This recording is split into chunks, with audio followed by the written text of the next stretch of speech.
analizar todo lo que tiene que ver con la política, el análisis, el postelectoral. Está con nosotros, como siempre, muy gentilmente, un amigo aquí de la casa, el señor Antonio Abatemarco, a quien le voy a dar la bienvenida en esta mañana. Antonio, ¿cómo te va? Buen día, un placer saludarte. ¿Cómo estás, Nicolás? Un gusto estar en contacto como siempre con vos y todo tu equipo. Bueno, nos sorprendimos, no nos sorprendimos. Lo que sí sabemos es que se terminó este proceso electoral largo de este 2023. Sí, para los santafesinos 5 elecciones. 5 claro, elecciones. Muchísimas. O sea, paso provinciales, generales provinciales, paso nacionales, generales nacionales, y la quinta, el balotaje. Sí, la verdad que en un momento de crisis económica, hacer participar a la gente en 5 oportunidades, y creo que no le hace bien a la democracia. Y lo que digo no es contradictorio, sino al contrario. Me parece que hay que mejorar la calidad de la elección y mejorar además las propuestas de los políticos, ¿no? Pero mejorar principalmente la calidad de todo lo que tiene que ver con lo electoral. Claro. Y la pregunta es, ¿nos sorprendimos? En lo que tiene que ver con los números, sí, hubo sorpresa. Cualquier encuestador te daba 1 o 1,5 puntos para cualquiera de los candidatos, pero no más de eso. Claro. Lo que pasa es que en este año, y principalmente desde el advenimiento de Javier Milei a la política, se viene dando una situación muy particular, que es que los que votan a Milei no dicen que votan a Milei por diferentes cuestiones. Tienen miedo de quedar mal con una pareja, con un grupo de amigos, en el trabajo. Milei es una persona que genera amores y odios, ¿no? Y a veces más odios que amores, y esto divide. Tengo familias de amigos que se han dividido, básicamente, parejas que se han separado. Entonces no dice el votante voy a votar a Milei. Entonces, ¿qué decía? O decía que votaba Massa, o directamente no sabe, no contesta, o decía que votaba en blanco. Claro. Pero varias de esas personas votaron efectivamente a Milei. ¿Por qué? Porque en el cuarto oscuro estás vos solo, y ahí no tenés más presión que la de tu conciencia. Seguro, tal cual. Ahora, bueno, ya está. Milei es ahora el presidente de todos los argentinos, el presidente electo, ¿no? A partir del próximo 10 de diciembre. La primera pregunta que se me ocurre por allí hacerte, seguramente después tendrás algunas cosas para comentarnos de pasado el proceso electoral, pero se me ocurre preguntarte, ¿es todo tan realizable así como lo planteó Milei ayer en los discursos? Hoy lo hablaba por WhatsApp con un politólogo amigo, y coincidíamos ambos en que la gente votó ajuste. Ahora, él me decía, sí, pero la gente no sabe que el ajuste es que no haya paritarias, que se congelen los sueldos, que no se le aumente la jubilación a los jubilados, para la redundancia. Sí, pero la gente votó ajuste. ¿Qué quiero decir con esto? Votó cambio rápido. Uh-huh. Recordarás el gobierno de Mauricio Macri, donde lo seguían muchos jóvenes al comienzo, varios de ellos hoy ya no son tan jóvenes y hoy están con Milei, pero había generado ese fervor en muchos jóvenes. ¿Por qué? Porque venía a hacer cambios rápidos. Bueno, después Macri, mal asesorado por algunos, bien asesorado por otros, principalmente Marcos Peña y Durán Barba. ¿Qué fue lo que hizo? No, ajuste o cambio rápido, ajuste profundo, cambio rápido, eso va a implicar el final, nos vamos a pelear con todo. Bueno, vamos con el gradualismo. Claro. Bueno, Milei ahora tiene ese desafío. ¿Vos sabés que él ganó con una propuesta de ajuste profundo? Si lo puede llevar y si tiene las agallas necesarias para llevarlo a cabo o no, es otro tema. ¿Ajuste profundo? ¿En qué hablamos? ¿Un impacto, un shock en los primeros meses? ¿O esto llevará un año por lo menos? Es una gran pregunta. Yo creo que con Massa también iba a haber ajuste. Seguro. La diferencia entre el peronismo y otros espacios, ¿cuál es? O inclusive cierto sector del radicalismo, ¿no? Porque si nos ponemos a pensar, Alfonsín también hace un ajuste luego del gobierno militar y de forma gradual. Pero el peronismo, ¿cuál es la forma de ajustar del peronismo habitualmente, ¿no? Va dejando subir el precio del dólar, va reduciendo gastos, que fue lo que hizo Massa. De hecho, la inflación le ganó a los salarios y por bastante durante el último tiempo, y principalmente la administración Massa, pero te lo hace solapadamente y gradualmente. Entonces vos decís, no me doy cuenta. Lo que pasa es que en el último tiempo se le habían disparado todas las variables a Massa y ese gradualismo quedó por el piso, y por eso también la gente, si bien no es la única causa, pero también por eso la gente termina eligiendo ajuste profundo. Ajuste profundo implica en la práctica, sacar retenciones, directamente, ya no algunos productos secundarios del campo, no, todo, cero retenciones para la soja, reducir planta, transitoria o permanente, después veremos cómo se hace, mediante sumarios, mediante lo que fuere, pero se reduce planta en el Estado. Y por otra parte se reduce, o sea, lo que tiene que ver con trabajadores ya de planta del Estado, y por otra parte se reduce ministerios, que eso es lo que quiere hacer el ministerio, y áreas, por ejemplo, Centro de Asistencia de la Justicia, y un montonazo de dependencias del Estado que tienen lugar en buena parte de la Argentina. Y por otra parte, bueno, sacar paritarias, básicamente, como me decía mi amigo, sacar paritarias, no va a haber negociaciones paritarias, y no va a haber aumento de los jubilados. Todo eso es parte de un plan de ajuste inicial para intentar estabilizar la economía en términos liberales. Acá estamos ya hablando el lenguaje liberal. Estamos hablando el lenguaje liberal. Y después de esto deberá sobrevenir en la teoría liberal una reforma laboral que obviamente va a implicar problemas en la calle con los sindicatos, porque ya dijeron varios que van a resistir, y una reforma jubilatoria, que recordarás que por varias toneladas de piedra Macri no la pudo aprobar en su momento. Así que el panorama que se viene es sombrío, lamentablemente es sombrío. No quiero ser pesimista, pero es sombrío. Vos sabés que vos vas relatando esto y a mí me surgen un montonazo de preguntas para hacerte. Entre ellas, bueno, hablabas recién de reducción en el Estado, hablabas de reducción en los ministerios. Bueno, se habla de 8 ministerios del gobierno de Javier Milei. Sí, que además cambiarían de nombre. Básicamente, a ver, el liberalismo o este liberalismo minarquista que quiere Milei, en realidad Milei se ha definido como minarquista en varias oportunidades. ¿Qué es el minarquismo?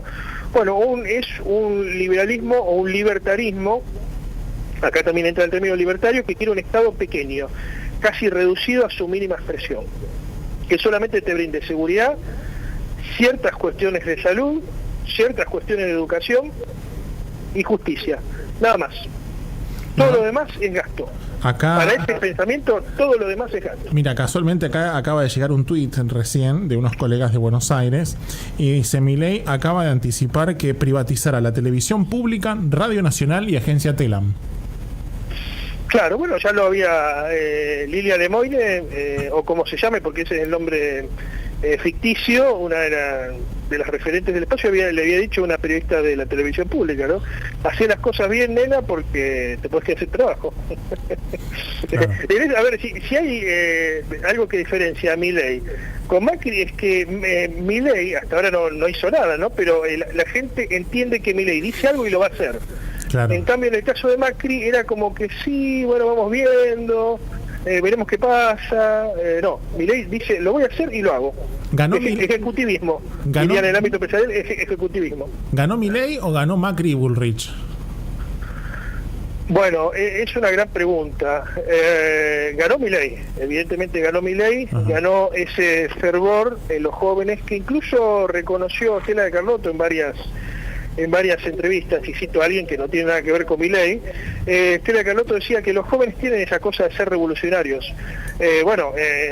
Allende decía, ¿no? El presidente de Chile, derrocado en un golpe de Estado, decía: ser joven y no ser revolucionario es una contradicción hasta casi biológica.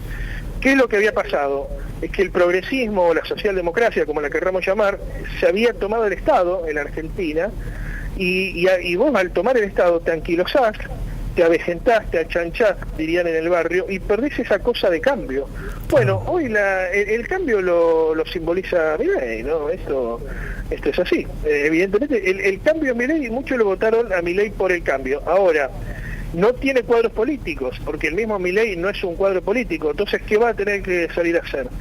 Va a tener que nutrirse de cuadros políticos. Por ejemplo, Guillermo Francos es un viejo cuadro del liberalismo en la Argentina, pero ya es un hombre grande, pasó por organismos internacionales. ¿Y por qué recayó en Guillermo Franco? Porque no había otro. Va a tener que salir a buscar. Ahora va a tener esto a favor. no es lo mismo cuando no saben si vos vas a ganar o si tu proyecto puede progresar que ahora. Ahora Milei se va a sentar tranquilamente y le van a llegar ofertas de todos los sectores. Después veremos cómo lo justifica, ¿no? Dirán, bueno, un gobierno de unidad, de criterio, de consenso, pero seguramente muchos radicales y peronistas formarán parte del gobierno de Javier Milei. Y una pregunta que seguramente se harán muchos en sus casas, quienes votaron a Javier Milei, quienes no lo votaron a Javier Milei, se harán esta pregunta: ¿qué pasa mañana?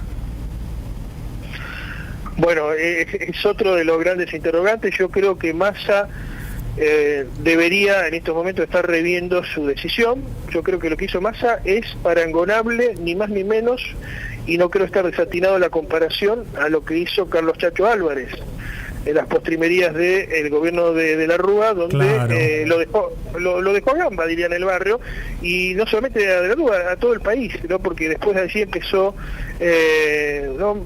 la caída libre. Lo que hace Massa es una defección directamente, es una alta traición a la patria. Yo creo que en este momento debería estar reconsiderando, porque además es un cuadro político, y a ver, y este gobierno se gana, es así, seguramente te podrá doler más, te podrá doler menos, pero no podés dejar a gamba al país en un momento como que está viviendo la Argentina, ¿no? Que a diferencia... Ay, no me diga que se nos cortó la comunicación. Bueno, sí, vamos a intentar de restablecer la comunicación con Antonio Abatemarco, que está obviamente analizando todo lo que sucede en el panorama político y que, como te decíamos, tiene que ver con el paso de estas elecciones en la República Argentina y el resultado de las elecciones también aquí en la República Argentina. Vamos a intentar de restablecer el contacto con Antonio Abatemarco, que está gentilmente charlando con nosotros y nos cuenta cómo se vienen las medidas, qué es lo que podrá hacer o no el presidente electo y cómo pondrá en funcionamiento realmente toda esta maquinaria para que, bueno, cambiar o traer esas medidas que se prometieron, ¿no? De una forma u otra en campaña. Así que vamos a ver qué es lo que sucede, ¿eh? A ver si, no sé si está Antonio, lo pudimos recuperar. Antonio, ¿estás ahí? Ahí está, Antonio. Volvimos y fuimos millones. No quería dejar de mencionar las razones culturales. Yo creo que hay razones económicas, pero hay razones culturales que en momentos de crisis económicas impactan aún más. En primer lugar, todo lo que tiene que ver con los denominados habitualmente derechos humanos. Cae ese discurso de los 70, de los combatientes, de volvimos, cae ese discurso que había empezado con Alfonsín en 1983, esta idea de Gramsci de ganar la batalla cultural, porque hay un sector que pierde la batalla, digamos, en las armas, que fueron los que intentaron llevar adelante una revolución marxista en la Argentina, y con esto no es adscribir a la teoría de dos demonios, ni mucho menos, sino hablar de un hecho de la realidad. Ese sector pierde la batalla de las armas, no puede hacer la revolución, pero gana la batalla ideológica. Por eso se había impuesto ese discurso de 1983 a la fecha. Ese discurso cae, y bueno, varias personas de esa época han fallecido, ¿no? Y de los intelectuales de aquella época solamente queda Josami, que estuvo en el debate acompañando a Agustín Rossi. Y por otra parte, en momentos de crisis económica esto pega más. ¿Por qué? Porque el kirchnerismo había sido muy progresista en cuanto a los derechos, pero la economía estaba mejor, por diferentes cuestiones estaba mejor. Hoy en día, estas cuestiones de los ministerios de género, del gasto social, de hablar con un lenguaje de determinada forma, llamado lenguaje inclusivo, o inclusive, vale la redundancia, avanzar con la llamada ESI en las escuelas, que es muy polémica. Estas cuestiones creo que también terminaron determinando el voto de Milei. Hay un movimiento, no sé si hablar de derechas o izquierdas, pero sí conservador y tradicionalista muy importante que se está dando en la Argentina, que es, quizá no se perciba porque es por afuera del sistema. Se da mucho en YouTube, se da mucho en redes sociales, porque tienen prohibido los canales, me refiero a Agustín Laje, me refiero a Nicolás Márquez y a otros pensadores de ese estilo, incluso desde la misma Iglesia Católica, que cuestionaban todo el otro discurso gramsciano que se instaló con Alfonsín y terminó llevando a su esplendor el kirchnerismo. Cierro con esto. ¿Cuál es la imagen de Javier Milei? Bueno, es una imagen bien masculina. El león es el rey de la selva, pero además es el que domina a los demás animales, incluyendo a los leones de su manada, ¿no? Y a las leonas también. Es toda una visión, no es una imagen escogida así por una cuestión casual. Es un símbolo de la masculinidad, y creo que Milei interpretó el movimiento y el cambio que se venía a nivel mundial. Algunos dicen de derecha, yo prefiero llamarlo más conservador o tradicional. Me queda hacerte una pregunta y bueno, saber un poco más allá hacia dónde va la economía y hacia dónde va el país y las decisiones que seguramente tomará Javier Milei. Es ¿qué va a pasar con esas decisiones que necesiten del Congreso? Porque en el Congreso la libertad avanza sin hacer alianzas va a ser imposible. 40 diputados aproximadamente, no más que eso. Eso es lo que tiene la libertad avanza. Bueno, acá la dicotomía la planteó bien un politólogo radical, Andrés Malamud, que vive en Portugal, pero entiende muy bien la Argentina, y él dijo, a ver, tiene dos opciones. O salir a cooptar con billetera a todos los opositores que pueda, que es una alternativa. Tenés la billetera del Estado, tenés la caja del Estado, aunque eso va a ir a contrapelo de lo que vos decís en el caso de Milei, y vas a crear más gasto público, más gasto público, o directamente cerrar el Congreso.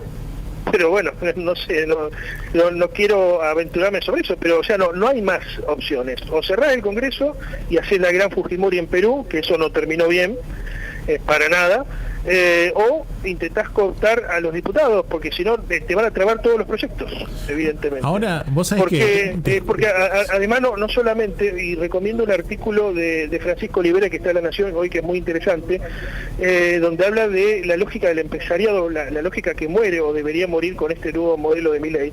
No solamente los sindicatos se van a poner muchos empresarios, que José Luis Espert los denomina habitualmente empresarios prebendarios, que estaban acostumbrados a hacer negocios con el Estado. El empresario que te dice, che, conseguime tal negocio y vamos con tal comisión, las licitaciones amañadas. Bueno, ese modelo termina, o sea, no solamente va a tener, creo que la crítica, lo de Milei, de sindicatos, desde ya, porque va a ir contra los sindicatos, sino contra el modelo de la Argentina corporativa, que incluye a los empresarios, e incluye a los empresarios que lo crearon a él, por ejemplo, Eduardo Urnequian.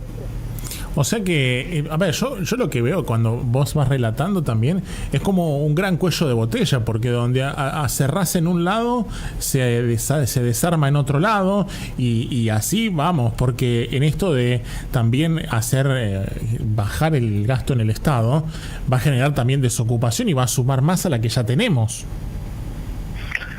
A ver, los que han vivido en países liberales, o más liberales que la Argentina, que nunca fue liberal, ni inclusive en los años de 1880 a 1930, que tanto rescata Milei, porque acá nunca existió, siempre existió el capitalismo de amigos, bajo una u otra forma. Los que han vivido en países liberales te dicen que, si bien vos tenés menos derechos en comparación con la Argentina, donde funciona el capitalismo liberal, pero tenés la favor de que, por ejemplo, vos tenías un trabajo, te echan o te vas, y ya a las 2 horas o al día próximo conseguís otro. ¿Por qué? Porque se agiliza el mercado laboral. No es que esté hablando a favor de esto, ¿no? Es como para escribir una situación. Pero se agiliza el mercado laboral.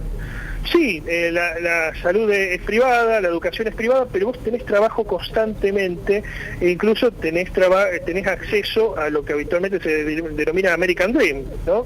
Tener un autito propio, una casa propia, algo que hoy está totalmente lejano al sueño de los argentinos, ¿no?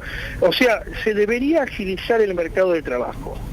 Ahora, yo no sé, conociendo a ciertos empresarios argentinos, y esto no es por hablar mal contra los empresarios de por sí, pero yo no sé si los empresarios se van a adaptar a esta lógica.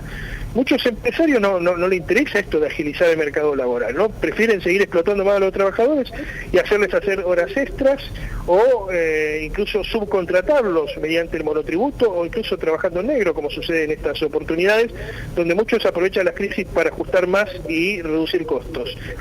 ¿Qué querés que te diga?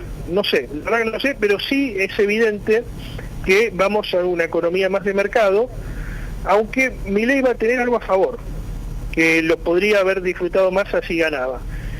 El agro se va a recuperar producto de las lluvias que estamos teniendo en las últimas semanas, va a aumentar la producción de soja, algo que le va a reportar más dólares en caja al gobierno, pero también, hablando con empresarios de vaca muerta, se va a activar, ya se está activando vaca muerta, y con eso nos podríamos ahorrar lo que hoy lo estamos importando en términos de gas a Bolivia, y se puede generar una retroversión del gasoducto y nosotros pasaríamos a importarle a Bolivia, a exportarle a Bolivia. O sea, ¿qué quiero decir? Van a ingresar dólares, por una u otra cuestión van a ingresar dólares.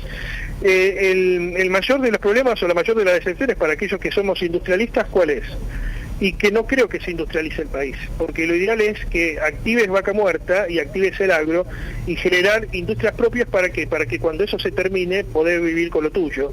Bueno, me parece que no va a pasar eso, se va a generar una minería contaminante y desgastadora de los suelos a más no poder, y bueno, con el agro ya lo estamos viendo, ¿no?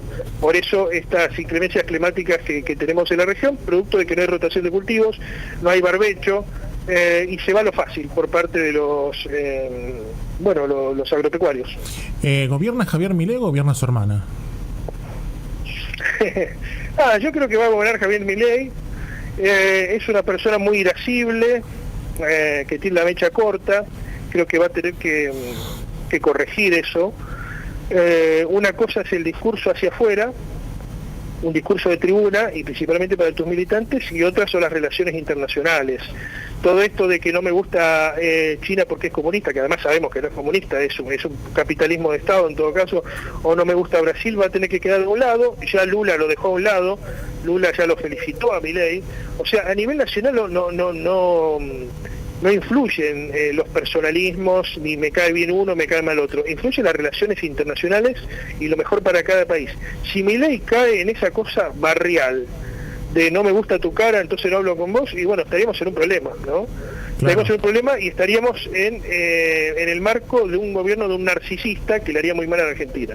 Mira, lo estoy viendo y con esto cerramos si querés, lo estoy viendo en el discurso de ayer, cuando le daba el discurso ya a su público principalmente, y Javier Milei estaba junto a su vicepresidenta electa también.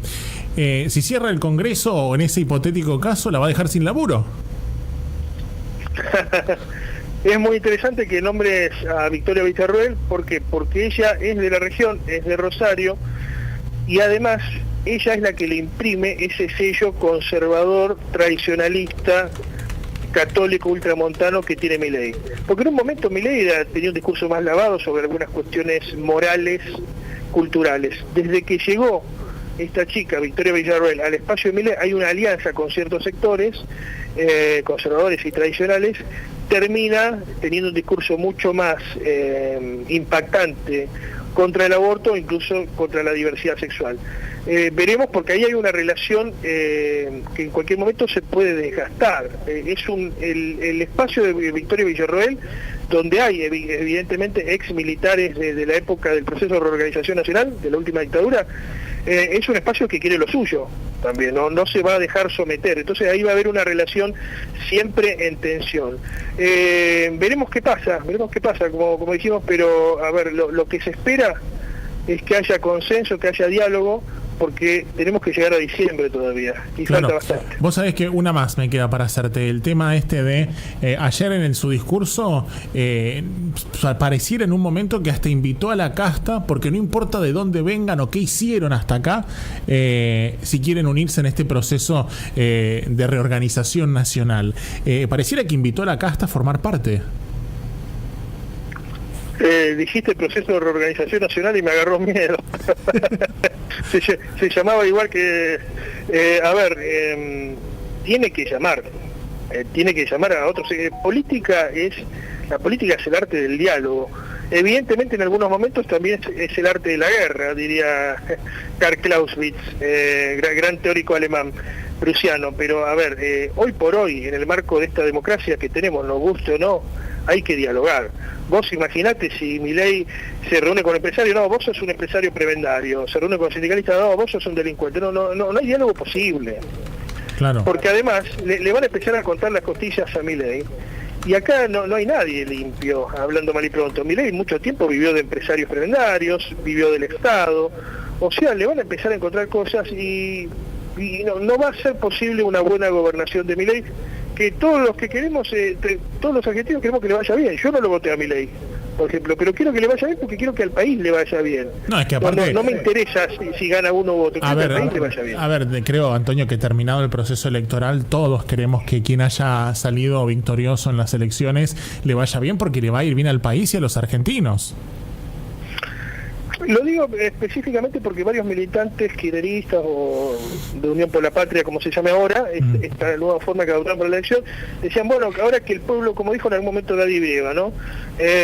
Un lapsus, que el pueblo sufra porque no votó, porque votó en contra de su conciencia, en contra de sus intereses, que sufra, que tenga... No, el pueblo ya viene sufriendo bastante. Claro. Y justamente por ese sufrimiento es este voto, ¿no? Porque si los que estaban con la democracia, o con tanto que defienden la democracia algunos, hubiera hecho las cosas bien, la gente no hubiera votado a un outsider. Claro. Hubiera votado a alguien de la política para que resuelva sus problemas. Pero como los de la política no pudieron resolverlo o no quisieron, votaron a un outsider. Así que basta de ese discurso, ¿cómo podemos decir? Narcisista, volvemos nuevamente al término psicológico, de decir, no, si el pueblo no vota es porque entiende, y si el pueblo no vota, no, porque son todos iletrados, porque son animales, porque no tienen conciencia. No, eso no es así. Claro. Bueno, la verdad que, Antonio, vamos a tener que seguir analizando seguramente esto. Vamos a ver qué pasa en los próximos días. Seguramente vamos a volver a molestarte, pero creo que es importantísimo poder seguir analizando la política y también saber, y me queda esto para preguntarte, ¿hay una reconfiguración del periodismo también? Seguramente, sí, seguramente. Yo creo que van a empezar a predominar más las producciones alternativas o independientes, no sé si independiente porque nunca está, a ver, siempre está en juego la cosmovisión subjetiva del sujeto, valga la redundancia, sobre la realidad en el periodismo, pero sí producciones vía YouTube, vía redes sociales. Milei ganó con eso, de hecho lo habían proscrito adrede en buena parte de los medios de Urnequiano, de otros empresarios de ese estilo, en el último tiempo, y se las aguantó igual, ¿no? Así que creo que se viene el final de lo viejo, o de alguna manera la crisis de lo viejo, porque además el viejo formato de radio y el viejo formato de televisión ya no llega como otro, ni que hablar del viejo formato de gráfica. Claro. Hoy mucha gente ni compró el diario, en otra época se morían todos por ir a comprar el diario después de las elecciones, mucha gente se informó por internet, y viene pasando hace varias elecciones. Creo que se viene un momento para youtubers, un momento para producciones en redes sociales, así que bueno, habrá que apostar allí. Estaremos atentos, Antonio, y obviamente seguiremos consultándote porque es excelente el análisis que vas haciendo de lo que sucede, ¿eh? Como siempre, un placer. Un placer, Nicolás, como siempre, y adelantamos esto, hay que ver cómo se da la relación con Puyaro, porque en algún momento dijo que lo podía elegir a él en un balotaje y después se desdijo. Hay que ver cómo se da esa relación y cómo se da la relación también con Hamkin, el principal intendente de la principal ciudad de la región, que ya adelantó su apoyo a Milei. Así que bueno, veremos qué pasa, pero habrá mucha tela para cortar, seguramente. Antonio, un placer siempre, un abrazo enorme. Gran abrazo para vos y el equipo. Gracias, hasta luego. Antonio Abatemarco es analista político, charlando con nosotros tras las elecciones. Javier Milei se consagró presidente de la República Argentina. A partir del 10 de diciembre tiene que gobernar.